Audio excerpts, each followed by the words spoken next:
Good afternoon. You're watching Business World Live. I'm Jes Delos Santos. Let's go straight to our top story. Standard Chartered Bank sees household consumption in the Philippines picking up in the third quarter. That's on the back of improving sentiment and a perceived recovery in remittances. The multinational bank says infrastructure investment in the first half of the year could very well boost sentiment and push consumption. The multinational lender added that effective spending on the part of government may also come in the form of direct cash subsidies to poor households and affected sectors. House lawmakers, including Speaker Lord Alan Velasco, recently pushed for a third installment in the Bayanihan stimulus series to aid recovery. The government, meanwhile, has allowed cinemas, museums, and cultural centers to reopen in GCQ areas. The reopening of such businesses will still be subject to Health Department and local government guidelines. Palace spokesman Harry Roque said the move aims to help the economy open further and bring back lost jobs.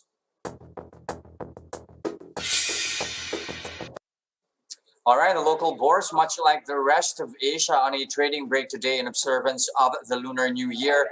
A couple of indices, though, still traded, although on the losing end. Diverging pictures here for Japanese shares. As you can see, the topics ending the day at least in the positive territory, albeit little change there. It is up close to 0.2%, the Nikkei. However, on the other hand, on the negative territory here, down 0.1%. Aussie stocks, though, plunging 0.6% after that snap lockdown in Victoria. The Australian state was shut down for 5 days following the spread of the COVID-19 variant. U.S. futures as well looking just as bleak. You have S&P 500 futures falling after the index did manage to tally a 2% rise yesterday. That's close to a record high here for the S&P 500. The Nasdaq, though, the only one on the upside here, buoyed by a strong outing from tech shares. The Dow Jones, likewise, as you can see here, falling at least in their futures here. But let's get away from the equities from now and move on over to Bitcoin. That has just surged to new highs, reaching $48,000 levels here. That's on the heels of MasterCard and Bank of New York opening doors for the use of cryptocurrencies. That only adds to the fire initially ignited by Tesla's $1.5 billion purchase of cryptocurrency. Bloomberg's Mike McGlone says the next resistance target for Bitcoin is going to be at 50K. Again, just to give you an idea here, MasterCard giving customers cards which may be used for cryptocurrencies without going through its network. They did say, however, that not all cryptocurrencies will be supported, as many still need more stringent compliance measures. That rally has fizzled a bit for Bitcoin, though it's still on the upside here, as you can see, now at 47,161. Now, China may be winning against COVID-19, but it's going to take years before its famed Lunar New Year celebrations return to pre-pandemic levels. How is the health crisis changing this year's revelries? Let's find out in this report by Bloomberg. Investors expecting bulls in 2021 may find something more pedestrian instead. The year of the ox, a diligent, hard-working and cautious beast. Fresh iterations of the zodiac animal embossed gifts and luxury gear for the Lunar New Year celebration.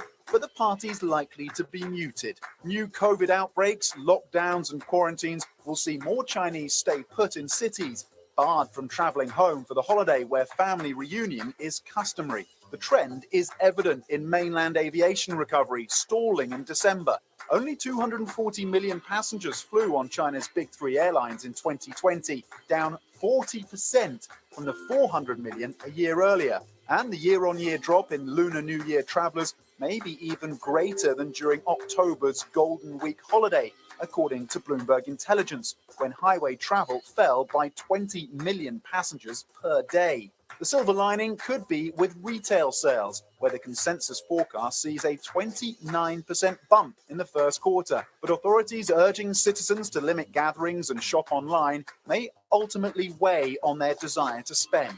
with some local governments even offering extra wages to workers who don't return to their hometowns for the holiday. It could pay to stay home and wait for vaccine efforts to bear fruit.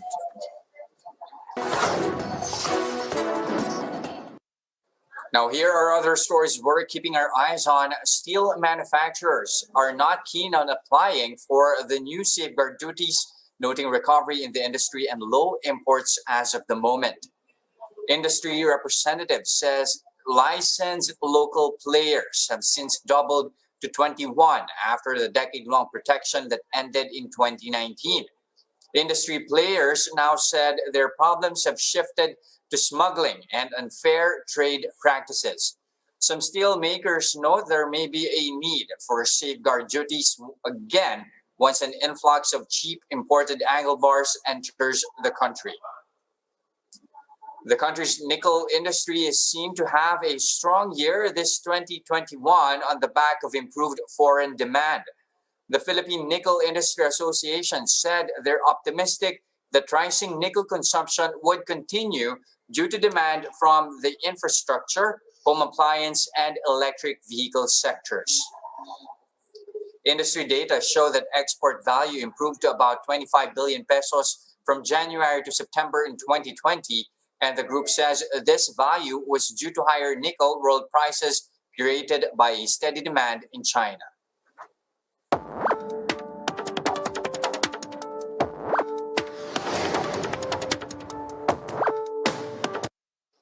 Times like these call for more socially responsible organizations and citizens, and helping achieve just that is Makesense. To talk about how they're upholding their mission during the time of COVID, we have Carlos Hechanova, Executive Director for Development at Makesense PH. Good afternoon, Carlos. Good afternoon, Jes. Good to be here. All right, so first things first, Makesense is in the business of social entrepreneurship, but help us make sense of what is it that you do exactly here in the Philippines. Sure, we're actually we're more than the business of social entrepreneurship. If we take a step back, Makesense is a global organization, and our fundamental mission is to be able to let any actor in society take concrete action on the causes that matter to them. So this could be a social or environmental cause, and we partner with individual citizens, with their communities, with social entrepreneurs, with organizations in the private and public sector to make all of this happen. Now, to give you an example of that, at an individual level, let's say that you are a person who wants to reduce the amount of plastic waste in your city. Well, we have a lot of programs and activities such as workshops, be able for you to coordinate communities of like-minded individuals on the topic and to also communicate on your advocacy. And if you want to take it to another stage and launch a social startup to do that, then we also offer workshops to be able to do that. And we offer long-term incubation support as well. And we do for social startups. And we do all of this for free. And at the same time, for businesses and organizations and companies, we always try to get them involved in this ecosystem of innovation and social impact that's happening on the ground. And last year, we celebrated our global 10-year anniversary. And we're looking this year to be able to multiply our impact by 10 times more in the next decade, thanks to collective communities of action. Okay, question now is, how long have you had your presence here in the Philippines? And in order for us to create that ecosystem, you need at least a good amount of membership here. What's the level of interest here, at least for the local branch or for the local initiative? Sure. So, as I mentioned, Makesense is a global organization that started actually in 2010 with our first office in Paris, in France. In the Philippines, we've been operating since 2015, and we're present in 9 cities across the Philippines from Luzon, Visayas, and Mindanao. And yeah. A question now is, of course, we are in very interesting times here, Carlos. How have you adopted your initiatives in a COVID-19 world? Right. So, like I mentioned, we tap into 3 different sectors of society, from citizens at the individual level to social entrepreneurs to businesses. And the situation for them has each been different. With citizens, we find that creating volunteer opportunities for them to take action, especially in this time where movement is really restricted, has been very key. So we have volunteer opportunities for people to be able to take concrete action on the ground completely from the safety of their homes, all completely online. And having them spread also the news of these volunteer opportunities has been very impactful. Now with social entrepreneurs in our incubation program for social enterprises, we found that what's really important is a fundamental shift from a focus from day-to-day business to creating more communities of advocacy and action, because we find that for the social enterprises, this has been keeping them afloat. The communities of advocates and communities of people who are helping them take action despite all the restrictions of this quarantine. Now with local organizations, it's really again connecting them to this ecosystem of innovation and social impact that is happening on the ground, that's being led by different NGOs and social enterprises, and so on. For the enterprises that you have in your organization, what are the common sectors that they are involved in? Sure. So right now we are working with our social enterprises. We're working on three key topics or key themes. The first one is going to be on the reduction of plastic waste. So this is solutions such as alternative packaging, alternative delivery systems, so refills and reuse systems. There's also solid waste management solutions. A second key topic that we're working on is healthcare. So that is telehealth solutions or telemedicine solutions. And of course, the last one is urban sustainability. So fire hazard prevention and disaster risk management. Okay, given that, what programs do you have lined up for the year? Sure. So I'll mention two main programs that we have lined up for this year. One of them, which I mentioned before, is a volunteer program called Reaction. So the idea for that is really for anyone to be able to take concrete action on the ground, completely from the safety of their homes, and by giving just 1 hour of their time each weekday.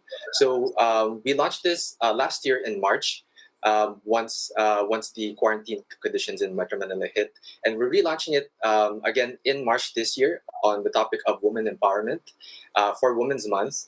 And again, it just requires small concrete actions from people online to be able to make a difference. So what this means, let's say in the month of March on the topic of women empowerment, is really to take, for example, information or graphics produced by NGOs or social enterprises on gender equality, and have people simply just share it in their personal and professional networks and start conversations on this and start changing mindsets and creating behavioral change. So again, this is the Reaction program. It's a volunteer program for anyone to be able to get involved in social impact from the safety of their homes, which is a little bit of time in their weekday.